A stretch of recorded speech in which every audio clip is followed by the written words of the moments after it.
Dobrý den, pane doktore.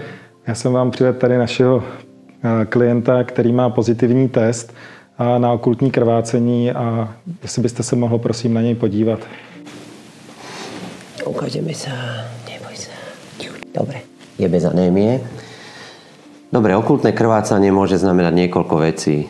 Asi najlepšie vyšetrenie, pochopiteľne najprv sa spraví vyšetrenie krvi, hematologické, biochemické vyšetrenie, po prípade ďalšie vyšetrenia krvi, ktoré budú potrebné. Určite ultrazvukové vyšetrenie tráviaceho traktu a najdôležitejšia vec je urobiť klasické gastroenterologické vyšetrenie optikou, to znamená urobiť gastroskopické vyšetrenie pažeráka, žalúdka, dvanásnika a urobiť kolonoskopiu. Co si myslíte, pane doktore, o tom, že tu kočičku testují, že to zjistili takhle v prvním stádiu? No, je to ďaleko najlepší spôsob, ako dôjsť k rýchlej diagnostike akéhokoľvek ochorenia tráviaceho traktu, pretože asi najhlavnejšia vec, ktorá sa objaví pri poruchách tráviaceho traktu, je krvácanie do tráviaceho traktu. Môže byť zápalového, môže byť onkologického pôvodu alebo autoimunného.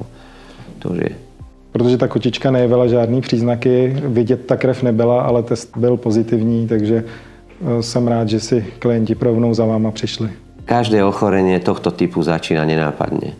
To znamená, keď už je veľmi rozvinuté, už je problém. Preto je dôležitá prevencia a preto majiteľom, ktorým záleží na zdraví svojich zvierat, naozaj odporúčame urobiť niekoľkokrát do roka takýto test. Dobře, tak ďakujem.